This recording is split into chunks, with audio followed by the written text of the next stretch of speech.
Explosión durante un lanzamiento de SpaceX. Un prototipo del futuro cohete gigante Starship, que la compañía espera sea usado para misiones hacia Marte, se estrelló el miércoles en un lanzamiento de prueba. Sin embargo, la empresa fundada por Elon Musk se mostró optimista, explicando que una velocidad de aterrizaje demasiado rápida fue la culpable del accidente. Musk destacó en Twitter las partes exitosas del corto viaje del cohete: el despegue, el cambio de posición en vuelo y su trayectoria de aterrizaje precisa, antes de la explosión final. En la prueba de lanzamiento del miércoles, el artefacto despegó y ascendió correctamente en una línea aparentemente recta, antes de que sus tres motores se apagaran uno a uno, luego de 4 minutos y 45 segundos de vuelo.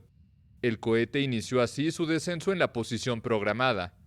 Los motores se reiniciaron segundos antes de aterrizar en un esfuerzo por frenar la nave, pero ello no pudo evitar que se estrellara con fuerza contra la Tierra.